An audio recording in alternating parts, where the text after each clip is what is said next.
We may have just found the ultimate bag holder. Bought GME at $400. Bought Dogecoin at 72 cents, bought BTC at 60k, bought ETH at 4,200. Pain! Hey, at least you didn't buy NFTs? Unlike these bots in the replies, where is the L? What are NFTs? In geography, my world. In history, my king. In maths, my solution. In science, my oxygen. In art, my idol. In mythology, my god. In guns, my ammo. In anonymity, my Tor. In relationship, my mommy. In boostedness, my graveyard. In zoology, my goat. And there are so many of these bots spamming the same cringe over and over.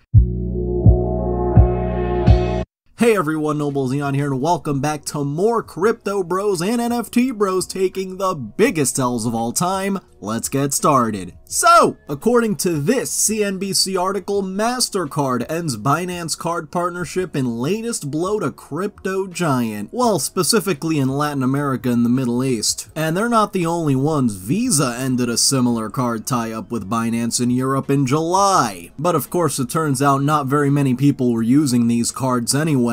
Less than 1% of users in those markets are impacted by these changes. The cards will no longer be available after September 21st. So, time is ticking, but I gotta wonder why they were partnering with MasterCard in the first place. Seems a little odd to me. And now if it costs you $45,877 to mine a Bitcoin that has a retail price of $26,089, are you in a profitable business? 16 Bitcoin mining companies have $4.47 billion in losses in a year. Turns out the Bitcoin mining difficulty is increased by 6.17% on August 22nd, which I believe that's what's supposed to happen, right? The difficulty goes up over time because there's supposed to be a limited supply of Bitcoin. Problem is that that's making Bitcoin cost more to mine than the current market price of BTC, and that's been the case since August 2022. Guess you're gonna have to hold on to those coins and hope you don't go bankrupt, huh? So yeah, as you can see in this chart, generally it costs more to mine than the market price of BTC at the moment. And what's even worse for these mining companies, in April 2024, the Bitcoin halving is expected to occur, which will halve the block subsidy paid to miners for each mined block. Which, unless BTC goes to the moon, these Bitcoin mining companies are gonna be in some deep shit. And now if you aren't following Pulse and Hex drama, you are missing out. On r/Pulse chain, sob story, but anyone else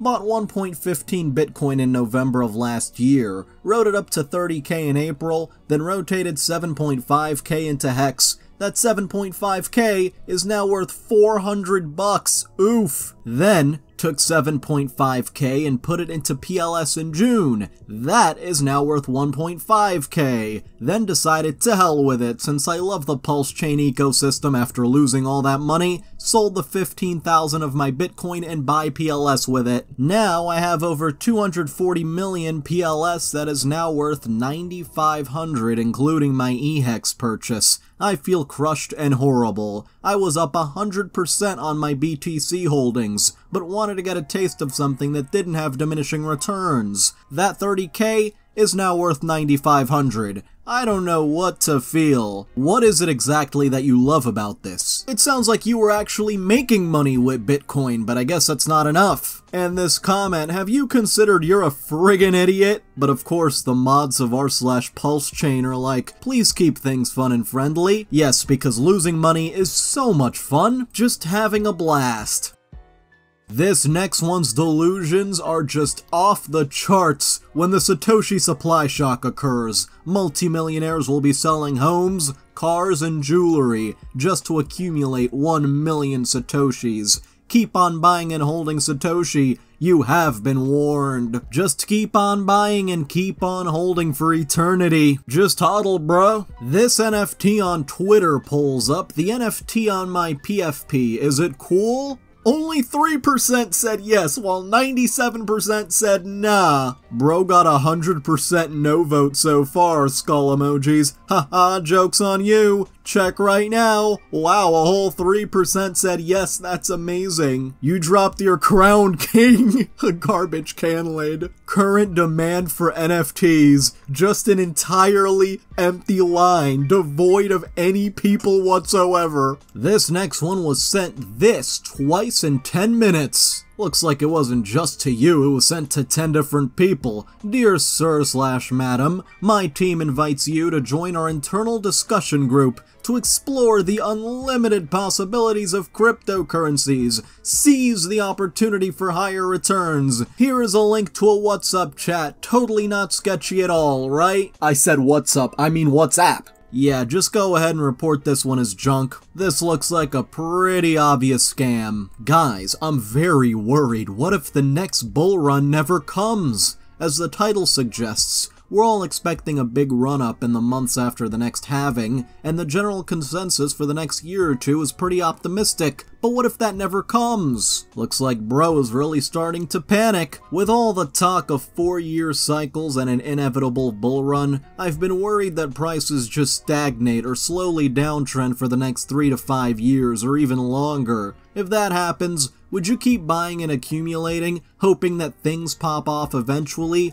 Or would you just cut your losses and move on after some time? I wonder how many crypto bros would reply to this with, "Nah bro, you just have paper hands, you just gotta hodl bro." Hey, if you're enjoying this video, then why not like, subscribe, and hit the little notification bell? Hi, I bought Doge for $5,000, now when I sell I'm getting $25.34. Do you know why? How do I get back my money? I'm new to crypto. Thanks. I'm sorry, but you can't just get refunds on crypto. It's just not how it works. Whoever told you to buy this didn't tell you? Look at the replies. Me too. How, please? Do I have to reach out to Binance support? And Binance customer support actually replied. They replied to the most obvious satire of all time. "Hello John, how can we help you with? You can always reach out to our support via this link below. Have a good day." This has to be an automated message. PayPal is pausing crypto purchases for just a little bit, just a small while.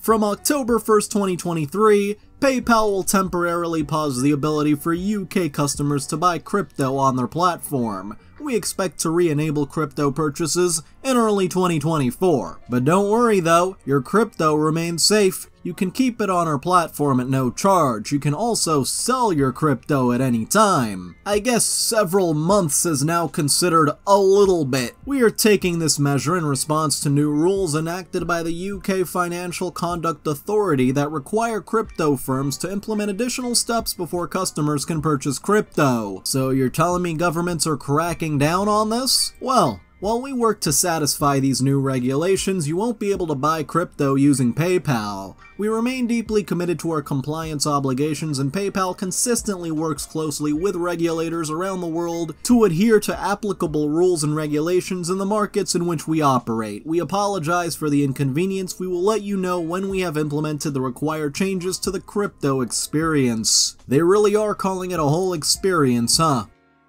And Potential Coat says, does a giant company like PayPal use imprecise terms like little bit because they don't respect their crypto customers, or because they are pandering to them? Yeah, this doesn't seem too reassuring. Everyone, please delete those fake copies of NFTs now! They are mine! No, you spent $50 million on this and I own it for free, says the dude who also has an NFT profile. This other NFT bro just puts up some laughing emojis. And the reply? A copy-paste of the dude's NFT, of course. Now that one is worthy of even more laughing emojis. I will be reporting this activity to Elon Musk. He will totally not ignore me. This next one has to be the absolute dumbest way to go bankrupt I've ever seen. The wallet event. Crypto startup goes bankrupt after losing password to $38.9 million physical crypto wallet. The company remains unable to access the 98F wallet. The investigation continues. The company also didn't write down the recovery phrases, locking itself out of the wallet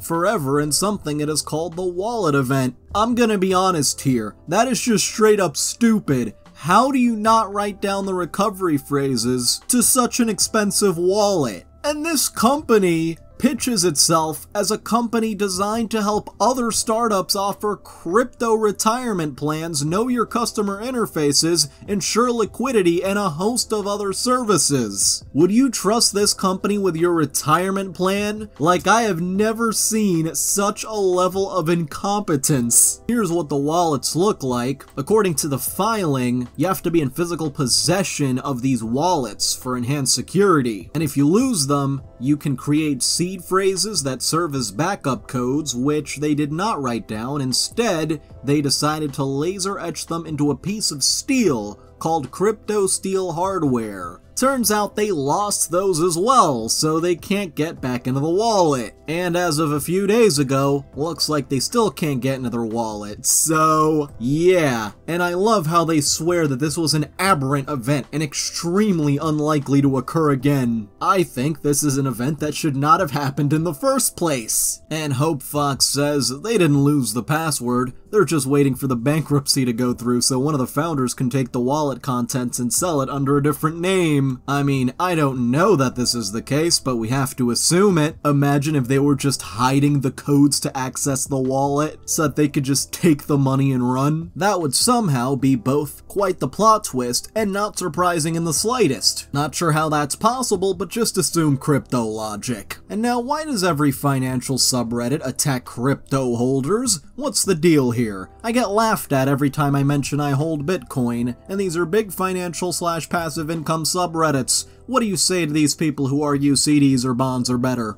And a fellow crypto bro replies, because they're legacy thinkers trusting tired institutions and government propaganda. They'll never see real inflation because while the cost of everything around them suddenly doubles in months, they still believe the CPI numbers the media tells them going up 1%, so they'll keep believing cash is king and making 5% in a savings account CD is a good bet. The people who are trained in the legacy system don't want to feel like their education is useless. They'll be the last adopters. Personally, I think diversity is nice. Dividend stocks and investment properties both pay yields. Bitcoin is a longer-term play. Well, I guess it is a long-term play if you just hold on and never sell.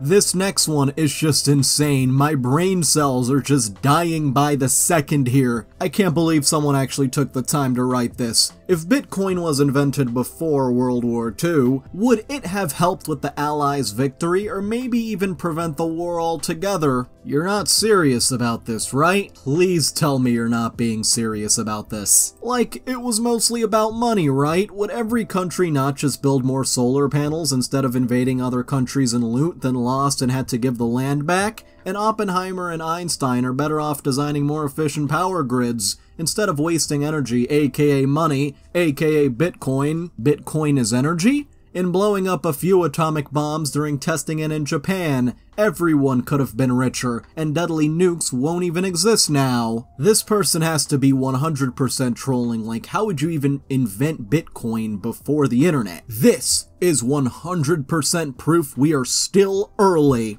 It took the internet 36 years, 2005, to get to 1 billion users, and only another 16 years, 2021, to get to 5 billion users. Meanwhile, Bitcoin, after 14 years, has around 0.25 billion users. Compare and stack accordingly. How can this even be a comparison though? Like, what's the correlation here? Someone please help this person who got scammed. Binance, I got my money stolen in P2P. Any chance to get them back? P2P being peer-to-peer. Hi, I got scammed in a P2P trade. I received an email from the official bank mail that the payment has been done, but I only noticed later that the payment was done to another account ID. Stupid system in the bank email. I contacted customer support and they've blocked the counterparty and the amount of funds to be returned was frozen. I've been told by the support team that they will do their best to help and I want to know if I can actually get my money back since my rent is due. I'm in a sever situation, not severe but sever, and the trade was supposed to help me out.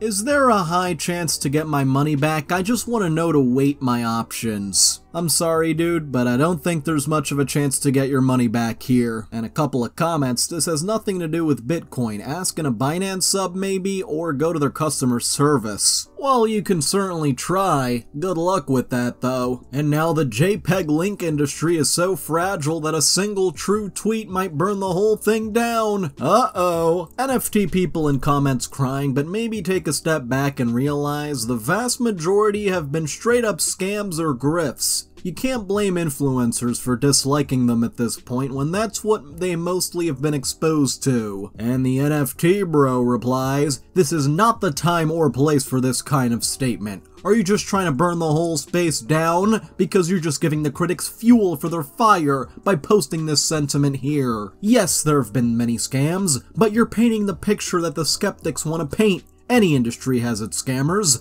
but there are many more legitimate projects that have worked their tails off to do the right thing by their holders. You should be more thoughtful before you post things." So you're saying this one tweet could take the whole space down and not, you know, the scammers who are taking advantage of your very own NFT bros? Okay then. And now when even a crypto community clowns on you on r/Ripple, how much do you invest into XRP regularly? I started putting about 80% of my income into XRP after my wife left earlier this year. I leave about 20% to pay for rent, groceries, and other amenities. She has custody of the kids, so I don't have to worry about putting much toward them. How much do you put in consistently? It's one thing to put in a couple bucks here and there, it's a whole nother to put in 80% of your income.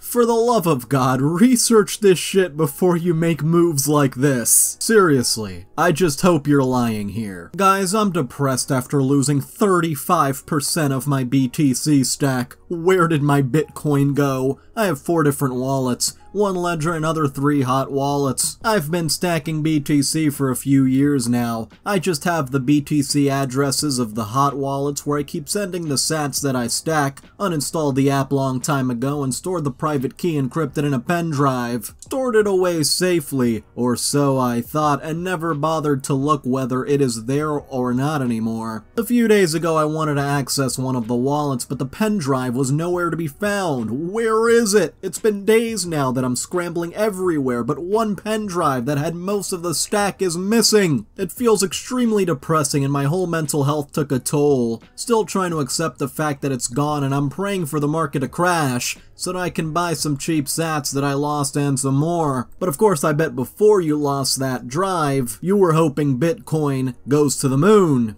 I bought those sats below 8K FYI, and I don't think BTC will ever see that price again. Any suggestions would be greatly appreciated. This dude lost 35% of their Bitcoin and wants to buy more. Wow, but hey, maybe that crash will come. Family of a Bitcoiner. Does your family or significant other often roll their eyes when you mention Bitcoin? How do you guys deal with this? I don't want this attitude to rub off on my small kids 3 under 5. I want them to learn good stewardship of their BTC. How to hodl and learn to prefer a low time preference. How do I stress its importance without being overbearing? My 3-year-old son says Bitcoin is money with a big smile. Yes, 3-year-old Some, S-O-M-E. I want to foster his curiosity for Bitcoin, not bore him and chase him away. Any suggestions would be great. Please don't bring your children into this. Oh my goodness, the poor kids. And D.H. Lawrence's ghost says, guys, don't worry, if you get them young, that's how you escape the bag. I see, playing the long game these crypto bros love to play. And for this last one, help, clicked a link on Twitter by accident. I was scrolling through Twitter when all of a sudden my puppy jumped on me to play. She's a Great Dane, so 'twas a hefty jump. I looked down at my phone and saw that I'd clicked a link for a free giveaway. Free crypto, just click here, totally not a scam. I've been in the cryptosphere for a long time, and it's the type of link I'd scoff at, avoid like the plague, and even spit towards usually. I'm using an iPhone. Obviously didn't enter any of my personal/cryptocurrency information like wallet address or anything at all. And of course, close the link immediately. Should I be worried? I'm so stressed right now, lol. If I should be concerned, what are some suggestions to what I should do? I feel so foolish and officially hate Twitter scrolling. Sure, it was your puppy that jumped on you, not you looking for some free crypto, and on Twitter of all places. Next thing you're gonna tell me the dog ate my crypto. So yeah, there you go, crypto and NFT bros taking some of the biggest L's in human history.